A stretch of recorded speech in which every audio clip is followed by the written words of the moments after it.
Hello everyone, and welcome to another casual stroll through Lord of the Rings Online. My name is Matt Elliott. I go by Scenario on the message boards, and I'm a senior world designer who works on Lord of the Rings Online. And here we are today for our second in the series of streams previewing the regions that are coming with the Kingdoms of Harad expansion pack. Last week we took a look at the region of Adagim. The week before that, Alan Mackey, Orion, and I sat down and talked a little bit about what goes into making an expansion pack, and specifically what went into making Kingdoms of Harad. So here we are on our second stream, and we are going through the region of Kighân. Kighân is a region that kind of is in between Adagim and Ansharu. You can access it through Adagim, as well as through kind of the pass that comes in between Kudzagin and Imhular. So let me, 1 second, I'll get us the map real quick so that everyone can kind of see the context. Right now, where I'm at currently is, where we left off last week, where, we were on the borderlines of Adagim looking into Kighân. So I figured this would be a good spot for us to pick up from for this stream. So you can see here we are. The region we are going to is Kighân.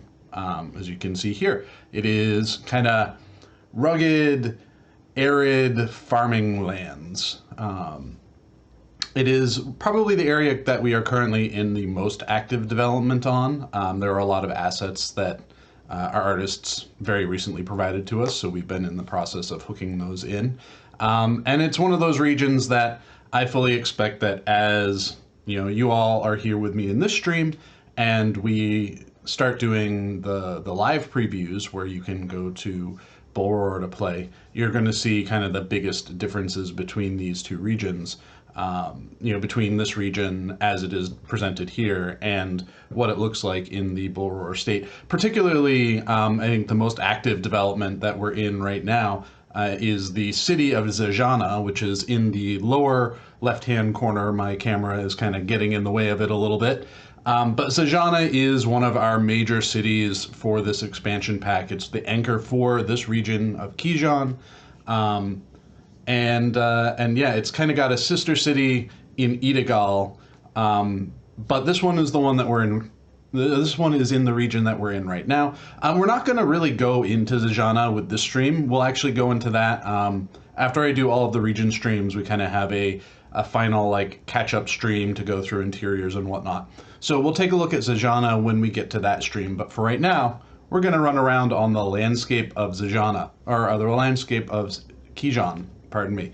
As I mentioned before in all of these streams, this is a world design focused stream. So I'm just going to be running around and talking about the landscape. We're not here to talk about things like, quests. We're not here to talk about things like lag, PvMP, class balance, those sorts of things. This is purely just about running around on the landscape, checking it out, and giving you all a preview of what you can expect with the expansion pack. So here we are in Kighân. I just stepped over the line from Adagim into Kighân. You can see Adagim's forest. It's there. We still have a little bit of work to do in this area to blend things together a little bit more. One thing you'll notice is from the difference between last week and this week is last week there were flowers everywhere. Flowers were covering everything, and one of the things that was confusing us a little bit is we weren't quite sure why, and we're still trying to figure that out.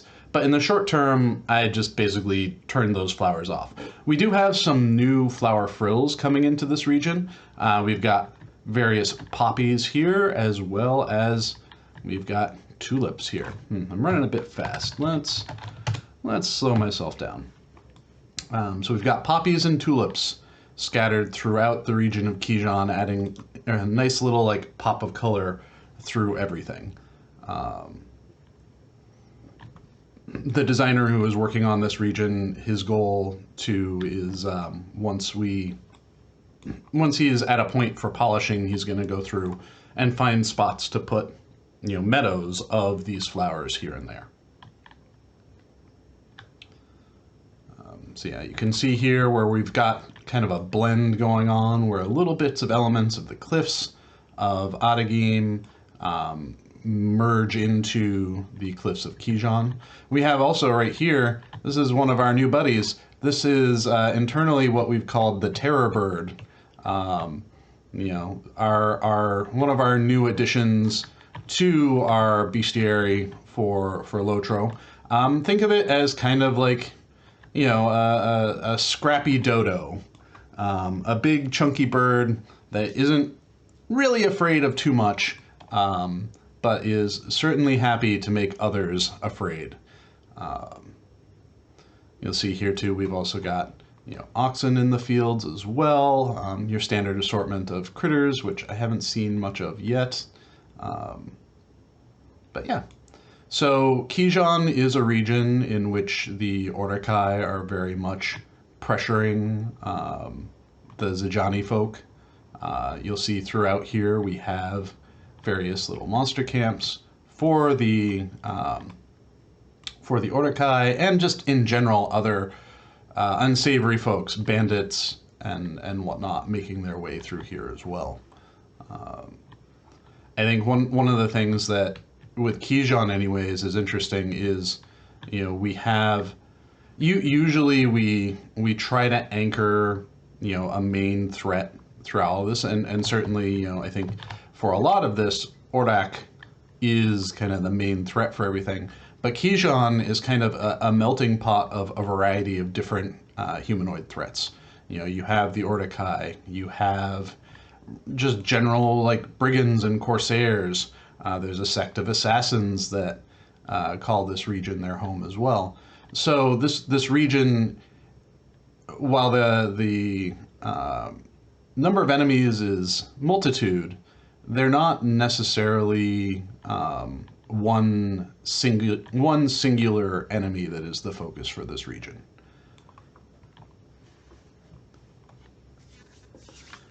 Terrorbird, Scrappy Dodo, someone on the team has been playing Ark, I see.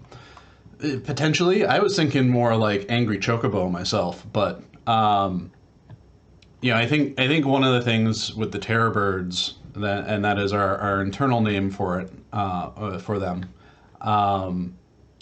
They've been, you know, I was mentioning last week how we have a number of creature types that, you know, back when we were doing Corsairs of Unbar, we made this like great big list of, you know, here are the things that we want for this expansion pack, you know, creature types and whatnot, and then we had to kind of go through and rein ourselves in, and these birds were among some of those creatures, and we actually had them produced during the Legacy of Morgoth time period, but by the time the animals were ready, the creatures were ready, we were already past the point in development where we could really absorb bringing them in into the landscape, into camps and whatnot, because we'd already done our planning. A lot of content had already been, you know, scripted and whatnot, written, and those animals were not taken into consideration. So we're like, okay, well, let's hold on to these for the next expansion pack or for new regions. You know, that was the plan. We also have here new versions of Fell Spirits, not quite the same as you've seen before, kind of a little bit more your standard, just like ghost form, nothing too fantastic here. I'm not sure if these are the final art for these creatures yet, or if we've got more work coming for them. I know we've gotten a bunch of APRs for the dead as well, so these may be temporary art. The Shigani monoliths loom heavy everywhere. We work our way over this way, and I'll check in with chat, see if there are any other questions. Like I said, happy to answer any questions when it comes to world design, housing, and whatnot. Those are my purview, so I am happy to chatter on about them. But yeah, so this region feeling a lot better than it did last week when everything was all flowers. One of the things that's on my to-do list later this afternoon actually is to investigate why this was all flowers, and we're seeing some other like funky stuff going on with scene files in other places. So see if I can't figure out, you know, what the cause of that is. So we'll make our way up here. We'll follow the road. So there is a road that runs out this way. It does not connect directly to Adagim. Adagim is a region that has really nothing for roads in it. So we have one of the farms here in Kighân, where they're growing a variety of things, populated with the peoples of the land. We've got oranges growing up here as well. And for those of you that want a little bit of your own farming experience, these areas here, this area here is going to have farmland in it, so you can do your crafting. We've got, the workbench and supplier and provisioner here. And I think I put a banker up over here as well for you to get access to other materials that you might want or need. So this is not a major hub. This is just a small quest hub for the area. But, we want to make sure that it's got stuff going on in it. It's not super packed, but it does look like there was a good amount of, when I was doing town services placement and whatnot in here, they looked like there was a good amount of quest hub stuff related to it as well. All right. Thangrim says, I'm really liking the color palette. Yeah, I think one of the things we wanted to do was make sure that we kind of have a bit of a balance in visual variety. I've talked a lot about how fatigue in a region can be a challenge for players, especially if the look and feel is particularly dark or depressing. I think Angmar, Moria, Mordor, Gundabad, those are all places where we wanted to, impart a very specific theme and look and feel across a space, but we may have done it too well or done it too much, and the people that were playing through that would very, not quickly necessarily, but would find themselves exhausted from just being in that space. Another thing that's exciting from last week to this week that you'll note as I'm moving around, you'll see the actual region names or area names for these regions are in. That was something that I had asked Chris Pearson to whip up for me, so we got that. Lexicon says, for the atmosphere sky, in Gondor the sky was used as a preview for certain areas for the next region as characters approached. I've noticed in Umbar, as we reach the story's climax, we're not seeing the same thing in the sky. Well, I think with Gondor in particular, you are, at least when you're playing through original Gondor, from Paths of the Dead all the way up through the Battle of Pelennor Fields, you are progressing through the regions as each of those, as the story is ramping up to the war, to the Battle of the Pelennor Fields. And there are very specific notes in the source material talking about what the look and feel of the skies were. When you go into Gondor and and you hit the dawnless day and what that's feeling like. There was a lot of work put into those skies, in part because the stories very heavily tell you, oh, this is what this guy should look like. That's what that's like. This event is happening at this time of day. So when we're representing those events, we want to make sure that the skies are right. The difference is in Umbar, and in near Harad, you don't have that kind of narrative happening. So the skies in Gondor are very narratively driven, because you're leading into a war where, into a battle where the Eye of Sauron is very much on the field, and we're representing that. These regions, it's not that same kind of thing. The core enemy that we've been dealing with, at least in Legacy of Morgoth and up through this expansion pack, is not Sauron. It is people. Powerful people, and people that have some extra human shenanigans associated with them or available to them. but it's still people. They don't command the skies to change in the same way that a force like Sauron can.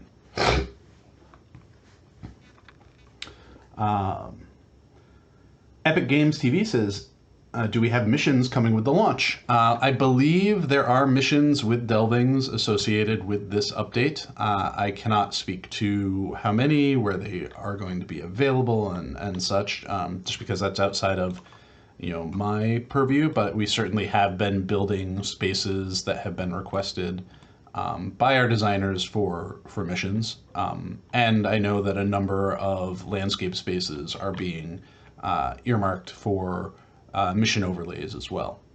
So missions are going to be present as part of the expansion pack. I need to come in here and clean up the frills a little bit. Thangram says, now that is a cool gate in the distance. That is the entrance to Sajana, so we'll be walking up close to it, but we won't actually be going in it for the stream. You can see here in the distance to the far view, we've got this mountain valley that, in addition to what you would be able to access through Sajana in the future, I could see this as potentially another access point into areas further south. So there we go. Making our run along here. We'll continue on through. So very much in progress still. I don't think any of the monster camp spawns have been placed in here yet. And we'll certainly want to make sure we do some cleanup on these frills here so they're not always in the road everywhere, but things are coming along nicely. Are there going to be any lost pages with the expansion pack? Those were always a fun thing to find on the landscape zones. Yeah, so the lost lore stuff, those were deeds that were really spearheaded by individuals that are no longer here at the company. And then I know that there are some too that have built them, but they're not working on LOTRO at the moment. Not to say that there won't be more of those kinds of things in the future, but for right now, I don't think there are any lost lore deeds that are coming with this expansion pack. Azro Classic says, will we find wild Mumakil here, or are they further in the south? So in this region, there are no Mumakil. Mumakil do not exist here in Kighân. However, once we proceed further to the west, in future previews, you'll be able to find Mumakil there. Not as large as Mumakil that you might have seen in the past from playing the game, mostly because creatures of that size generally do not work well on the landscape. But they will be present. They're just going to be kind of probably more akin to the size of the mammoths that you find in Foreshell and the Misty Mountains, but not like you find waging siege on Pelennor, on the fields of Pelennor. So Mr. Alex says it would be nice if those regions had some kind of war bands to fight with war steeds. The regions are huge and have plenty of space to run around. I think the concept behind war bands as these kind of roving landscape bosses is interesting. Unfortunately, outside of Rohan, mounted combat is not very well supported, and I think if we were to introduce more of those sorts of things, we would really want to first be able to find the time and space to sit down, take a look at mounted combat, and see how that can be modified to update it, to modernize it, to make it feel better before we start introducing more stuff. So here we are. This is going to be another hub. This is actually the difference between what this looks like right now in this build and what it looked like this morning when I looked at it in our tools, night and day. The designer that was working on this space came in and built it out, decorated it, and got it all set up. So just to further talk about the progress that we're working on, it's funny how you can come into a space and feel like it's not feeling quite finished, and then the next day you can pop in and it is there and ready to go. And speaking of pop in, you can see as we get a little bit closer, this waterfall is going to start to come in. We still have our far view work to do in this space, both in terms of painting the mountains, but just making sure that things like the rocks and the waterfalls and whatnot can show up at a distance. So as we make our way down here, you'll see as this comes in, the waterfall is a little bit more finished looking. We've got our water flow going. Water flow is always kind of fun to paint. It's not quite the same as painting on landscape textures. It's a little bit more restricted, but it is satisfying to watch the water go from flat to something that is moving and flowing. And I'm going to rocket jump up over here. We're going to start heading. We're going to head. The way I'm going to continue on with this stream, I think, is I'm just going to go north, turn around, come south, north, turn around, go back and forth in a pattern throughout here, so we can cover as much as the region as possible. I know Zajana is going to be the real big, meat and potatoes for the region. You can see the gates into the city there, framed in the distance, with our buddy the Oryx, who's been hanging out for an expansion pack or so. We've got I think that's a brigand. But yeah, this region just feels good because the landforms are not like super extreme, though there are some vantage points here and there where you can get a better layout of everything. You can see off in the distance there this ridge line that's on Sharu. That's where we will be going next week. So that is our plan and goal. But we're going to work our way through here, taking a look at the various camps and hubs and whatnot. Oh, hello, Oryx. Guess we have in addition to our critter Oryxes, we do have landscape creature Oryxes as well.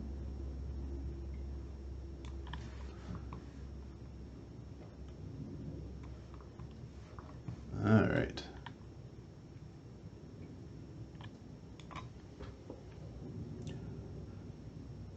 Mario Justum says, how much manual versus automatic decision process is it to decide what assets load at what distance?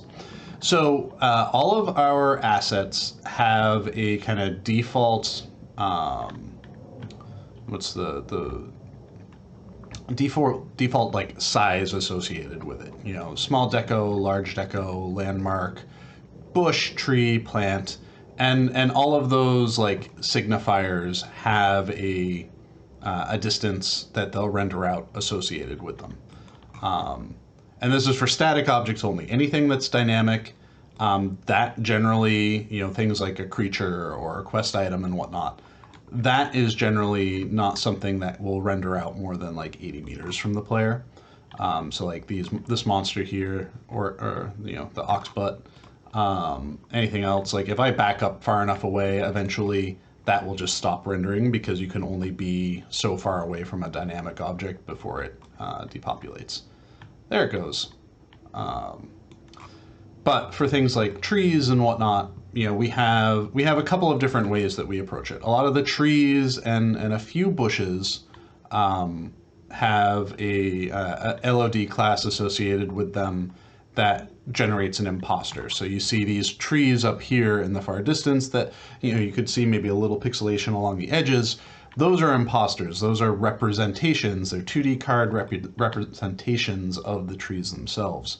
And those are programmatically generated too. So the game will kind of pick a angle and automatically create a image to associate with those items, with those assets. And so you'll get things like trees and bushes and whatnot that have imposters in the distance. They're 2D cards. They're not super pretty to look at, but at the distance that you're seeing them at, they work absolutely fine. For everything else, those have LOD classes associated with them, and they're generally set within certain families of items. And then if we need to further enhance the distance that things can render out. So things like buildings, these rocks that are all around us right now, like all of these things, these are things that, we then go through and we'll manually set like, okay, this we want to be able to be, we want to be able to see this from very, very far out. So this is going to be like 2,800, 3,000 meters, whatever. And then once we've set that in there, then that asset will be able to render out at that distance. It won't actually be loaded in the server necessarily, because there are like per lamblock config files that say like, oh, this object is in our far view. This is how far out it should be able to be loaded, like those sorts of things. So coming down here, we do have a monster camp that shows a little bit of Adageem's Blight making its way up into Kighân. So you have this grove of Hjorns and whatnot that are not happy about their fungal fate. But yeah, Adageem is working its way in just a little bit. I'm pretty sure I set the day file in here too to be reflective of Adageem's. It's just because my character is cloaked right now. I can't see it. All right.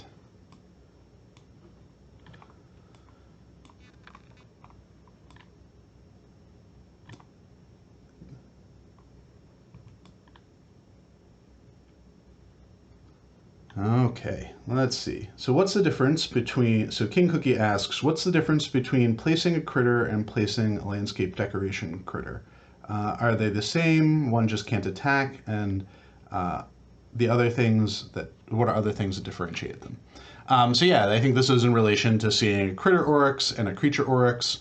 So critter oryxes, or critters in general, are generally like super low HP mobs, basically, that their whole purpose is really to just add a little bit of extra life and movement.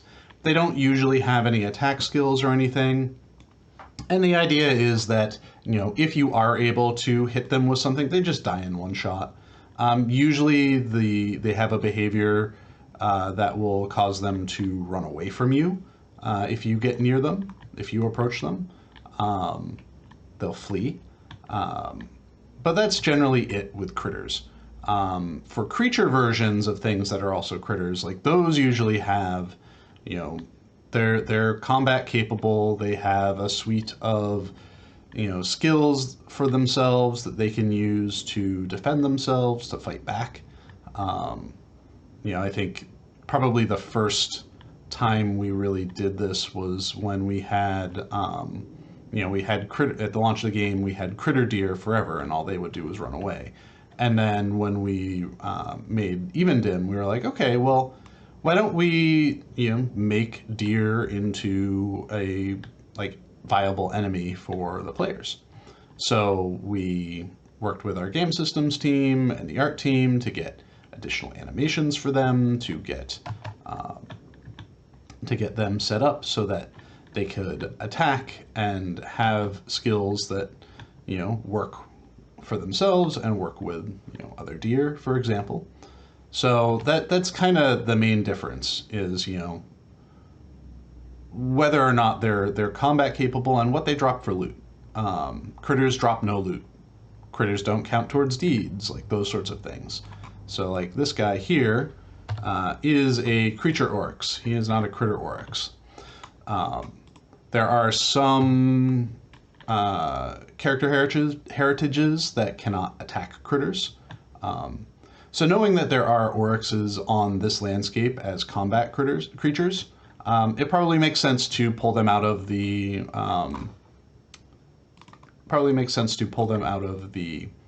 critter mix as well. That way, it's not confusing.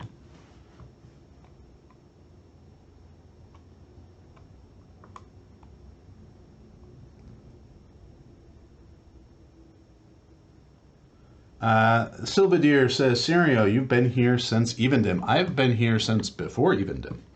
I was part of the original Lord of the Rings Online launch team. I've been working on. I started working on LOTRO in around, I think, 2003.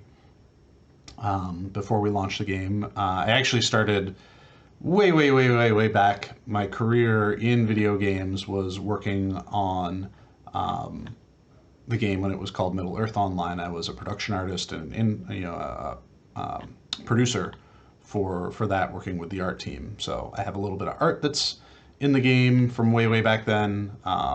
I changed over to working on a game called Asheron's Call and was the lead artist there for a few years. And then after the Turbine California studio closed, I came back here and started working as a world designer on LOTRO and was there through the launch. I've touched basically every region from the start of the game all the way through to, I want to say Enedwaith. And then after that, I took a break and went on to other projects and then to other jobs outside of the company, and then came back with the Where Dragons Dwell update and have been working on landscape ever since then.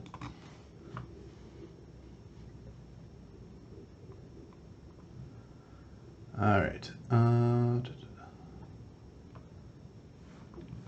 Okay, so here we are right at the gates to Zajana. This is one of our big POI pieces for this region. Like I said, we're not going to go into Zajana because it is in pretty active development right now, but we will have a stream later on in this series where we'll actually go into the city and check it out. I think it was this POI itself was only finished last week, I want to say, or the week before. So very much in active development still, but should be coming together with no problem in the very near future. I really do like this vantage point here too, where you can kind of see the horizon line, but you also have these kind of interstitial hills in between, the near view and the far view that just adds and gives some depth to the region, which is nice. It's not all just like one flat plain or one flat valley. Can see up there where that's a little blackened. That's an issue where there's a file that piece of landscape is expecting to be there, and it is not currently there, and it's not happy about it. So that's probably on my to debug and fix fix list as well. Let's see. I don't know if we have any. So this is Cab and Tax, and I forget what the English translation of that is off the top of my head, but there's another gate on the other side of the city, which is called the Nether Gate, which is the gate that when those here, I'm bring this up, when the great sand, the great desert is built, whenever we do that, that gate will open up to take you down into there. Silvadeer says, this is the Minas Tirith of Harad, ? Or is it that a hub and a quest area? It is both. I think one of the things that we experimented a little bit with in Umbar Baharbel was the idea that the city can be a peaceful quest hub and can also act as a monster camp. So there are some portions of it that are going to be completely normal town stuff. There are going to be portions of it that are more monster campy. I think the biggest difference between Zajana and Umbar Baharbel and Minas Tirith is the scale of it. It's a smaller space, and so it should be a little bit lighter, but it's still going to be kind of the city. It's the city of scholars. We'll make our way down into the valley again, along the road. So in here, I'm not sure exactly where the entrance is going to be, but we're kind of in the general area for where the cap instance for this region is. I think it's up in this valley here. is where that is. There's a brigand camp up there, and I think that the intention is that that is where, you can see as we come up here, you can see like a portion of the waterfall there. So I think the intention is that the entrance, like the discoverable entrance, is probably going to be up there somewhere for the cap instance for this region. We'll make our way across here. These are probably one of my favorite new assets that we've gotten. The ravine cliffs that just let us kind of make it feel like there's a washout happening as opposed to having just rocks and only rocks. It makes it feel like something is, like the ground has been eaten out from underneath.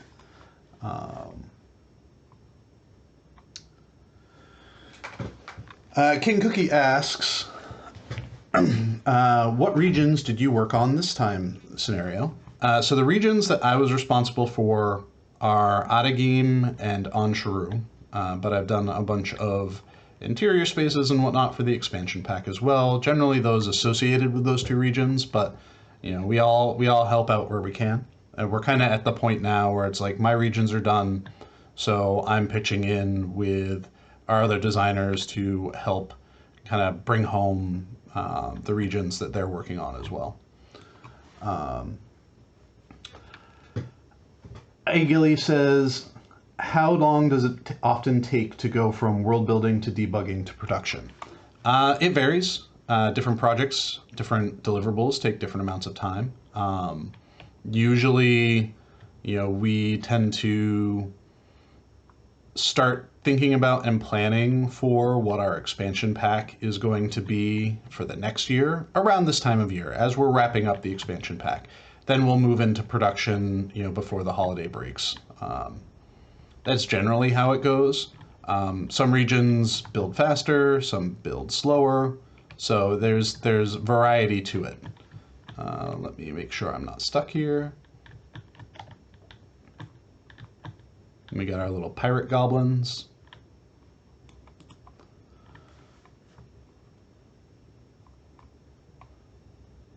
Mr. Alex says, can you please allow us to climb over those walls? In general, you constantly make walls that are not accessible, like in the ones in Umbar City. Accessing the walls of various towns is half the part of the fun.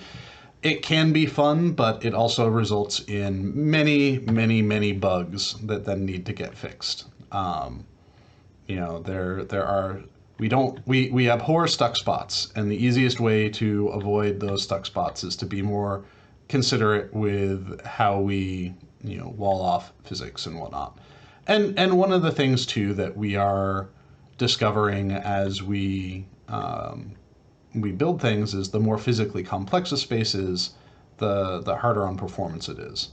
So if we are able to reduce the physical complexity of a space by adding in those walls, those barriers, to kind of keep pathing and to keep movement and keep physics in those spaces simpler, then the server is in general happier. I know that there is a contingent of people that would just love no walls anywhere, but the headaches that causes us from the development and bug perspective is kind of makes it a non-starter, unfortunately. We have to have those walls in order to make things happy, to keep things happy. I'm just going to rocket jump a little bit more so you can see the valley around us.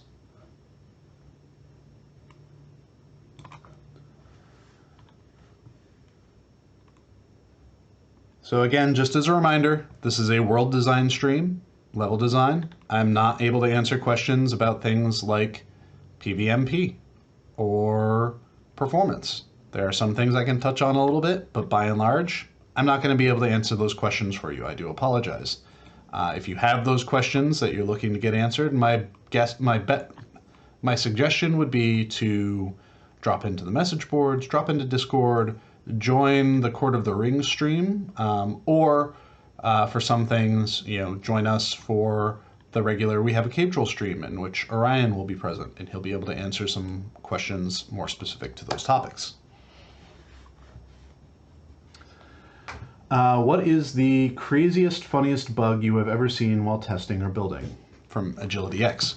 Honestly, the craziest, funniest bug I've seen is I was working on a prototype with a few other people, and this is something that never ended up getting released, but I was working on a prototype and we were trying out some ideas around like physics-based gameplay, and we had a troll throw a boulder, and that boulder was a physical projectile that I dodged out of the way, and then that boulder hit a deer, and then the deer got mad at the troll and attacked the troll, and then started like kiting the troll by running circles around it, so the troll couldn't actually hit it, and the deer was just circle strafing the troll and hitting the troll until the troll died.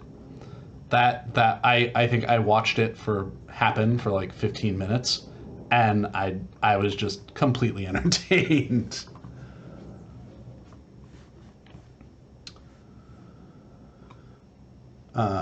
Weesoof says, is there a reason why we can't use mounts inside instances? Yes, there is. Often mounts are used to circumvent or trivialize content. So usually, if you're running around on landscape, I've often seen people just like blaze through a monster camp on a mount to get from one side to the other. And in instances, we're building instances with specific gameplay intentions in mind. And if you use a mount to blow through an area or to find a way to kind of like exploit movement and physics and whatnot, that kind of gets around like our intention with building that space. So generally, we don't allow mounts in instances for that reason. We want you to engage in the gameplay of the space, not avoid the gameplay of the space, basically.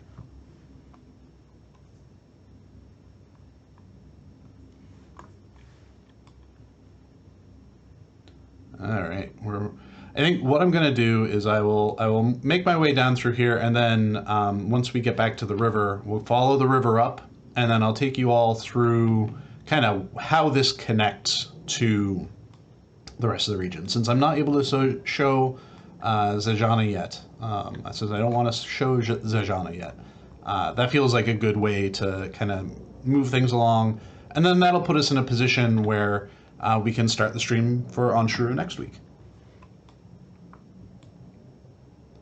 Yeah, I love the rise and fall of the hills through here. The idea that this is kind of like the nicest region of all the regions. Like, bad stuff is happening in Adagim, bad stuff has happened in Anshuru and in Idagal. So you just have Kighân, where the land, nothing really bad is happening to it. It's just the politics that's happening within Zajana and the forces that are kind of invading the region. That's where the badness is. Here we are at another quest hub. This is a little fishing village along the river. I actually was in here yesterday, so all of these, the static NPCs that you see walking around, the vendors and whatnot, this stuff all came in. I put this all in yesterday to, brighten up and liven up the space. Give it a little bit of life. I could probably do a little bit more, but I don't know how much more should be done. You don't want villages like this to feel too much like they're just packed and fully bustling. You want them to have just enough going on in them so that it feels like, it's lived in, but not so much that it feels, overwhelmed. As much as I really love the Yondershire taverns, I think they look awesome. They are jam-packed full of hobbits, to the point where I wonder, like, where are all of these hobbits living? Maybe they all came in from the South Farthing to party up in the Yondershire. That's probably what it was.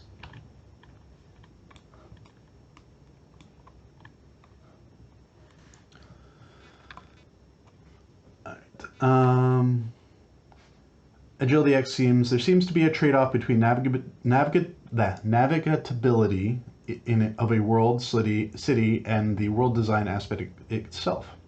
What is your view on this? Like, where do you compromise for navigating a world?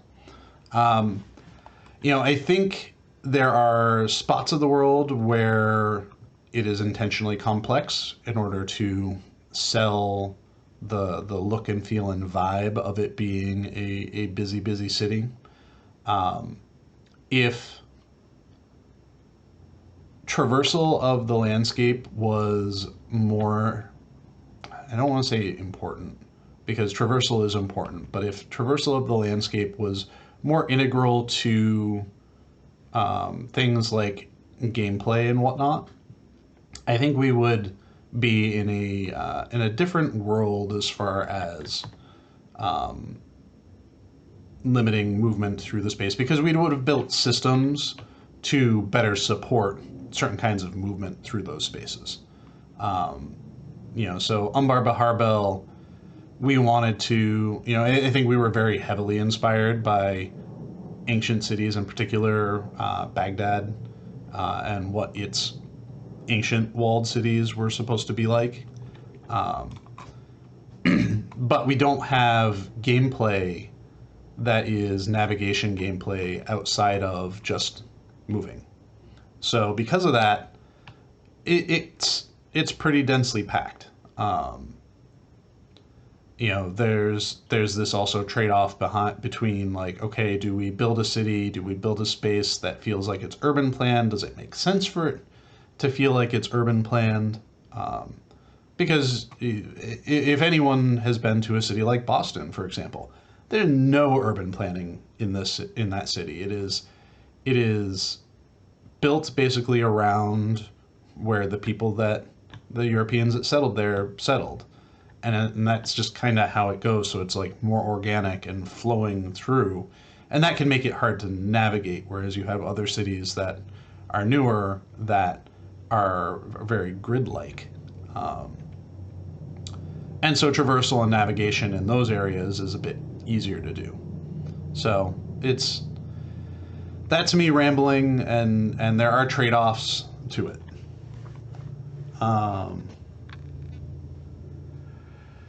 Poteen says, did you decide to add the grass and flowers to break up the contrast, or is it part of the story here?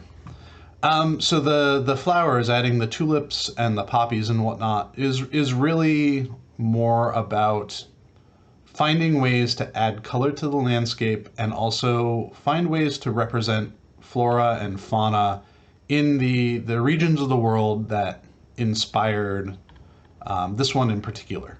I think we were looking a lot at Turkey and other, Western Asian arid countries, and often found that, there were these, while they were not lush, but alive spaces that had these kinds of vibrant flowers and whatnot in them.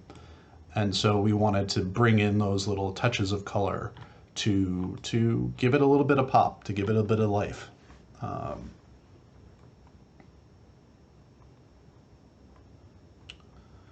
Rialo says, are you aware of a bug with NPCs that trace back before then sort of run back? So there are times where it's like, if a NPC is following a patrol path, there's a hitch somewhere in the system, or the NPC gets pulled off the path, whether that's through combat or what have you. They always want to go back to the last spot that they knew they were on with that patrol path, regardless of whether or not they may have been closer to other points in that patrol where they had gone originally. So if you're talking about the issue where you'll see an NPC look like it's running in hyper mode in place, that's a different thing, and that's generally related to latency on the server. Tubmang says, is this north of Umbar? No, this is southeast of Umbar. This is the region of Kighân. We're bordering Ansharu here on this side as well. You can see it does not look as happy as Kighân does. But we're going to make our way up here. We need a birding hub with wherever the eagles live. I don't know how the eagles would feel about just a lot of people watching them. You know, they're a sentient people. So that might make them a little uncomfortable if there was a place where it's just like, come and stare at the birds. I mean, I guess people do things like people watching and whatnot. There we go. Here's a nice little meadow. I must have accidentally painted that while I was doing work up here at some point. All right, so we're going to work our way down to kind of show where this all connects. We'll go up there. And then, so this is the road here that we're coming up on. This road will be the road that you follow into Kighân and Ansharu. I think it technically starts as Ansharu, but... All right. Mr. Alex says, you should have completed the Gulf of Umbar first before we depart off Harad. Well, I think whatever we do next for landscape and whatnot, we have ideas about where we want to go. We certainly have talked about Umbar housing and where that would be well situated, and I think our current thought is to have the neighborhoods for that on the south side of the Gulf, at least a portion of it south of the water, on the other side of the water from Umbar Baharbel. So, Sylvadeer says, is that a hyena? Yes, that is a hyena. Hyenas are one of our new creature types for this region. We've been leveraging some new dye mapping tech to really help us, come up with color variations for creature types a little bit more easily than we had in the past. Because previously, if we wanted color variations and whatnot, we really needed to have like a brand new texture for that. And we're kind of leveraging some of the dye maps stuff that we use for player clothing and whatnot now on monsters to make it so that we can get more variety more easily without breaking our artists, basically, without being like, we need 16 different color variations of this. It's like, okay, great, we'll just make 16 new, warg dye maps or hyena dye maps instead, which are really just color variations, like a color overlay, basically. Evil says, will Kingdoms of Harad be the last expansion in this region, and will you return to the north or continue expanding to the south and east next year? That is TBD.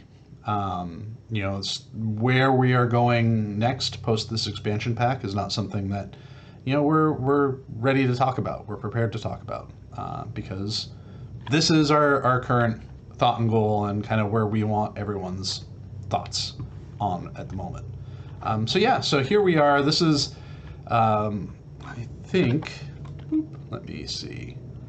Yeah, I'm pretty sure.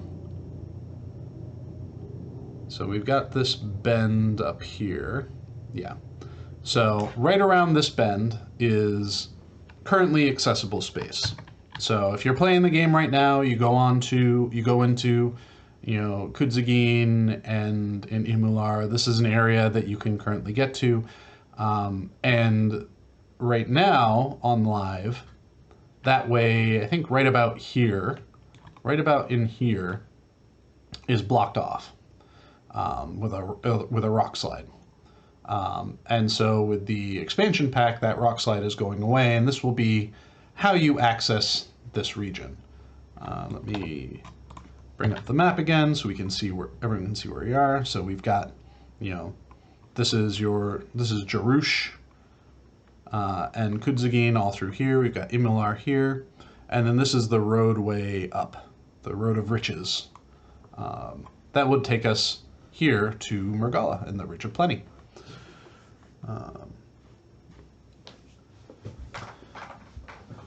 The current plan is, so as Mr. Alex said, yes, I did say last week that our plan is probably one more region. Again, we are not ready to talk about what that is or what our plans are specifically. Some of it is stuff that we need to iron out ourselves as well. We don't want to distract our designers too much by talking about what they have to work on next while they are still very deep in working on what they're working on now. But at some point relatively soon, I think we'll be distracting everyone a little bit internally to talk about what our plans are for next year as far as landscape and quests and content and whatnot goes. It's Arudo says, hello Scenario, quick question regarding skyboxes. Some of the older areas have noticeably lower resolution nighttime skyboxes than the newer zones. I can count the pixels on my monitor. Have you ever considered updating those skyboxes? P.S. Love those streams. So I would say that falls kind of into Art's purview. If they get to a point where they want to, or they have the cycles to do that kind of work, it would be something that it would not shock me if they do it. I think one of the things that's tricky about skyboxes is unlike individual assets, where you might have this is a 256 by 256 or 512 by 512 texture, and you look at it and it's like it looks fine, it looks good for where it's at. It's a smaller asset. The problem is with sky stuff, we don't want to make super huge, mega huge textures because those eat up a lot of space. So the texture size, on some things like that are going to be standard size for an asset, but they're going to be covering a much bigger space. That's where you start to see some of that pixelation. It's not ideal, but it is kind of that's the world we live in. Hey Hyena, how you doing? We're still, one of the things that was confusing us in an art review is we've noticed the hyenas, their feet kind of, some of them like pop into the ground a little bit. So that's something that our art team is looking into.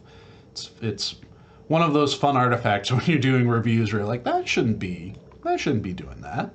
Why is that doing that?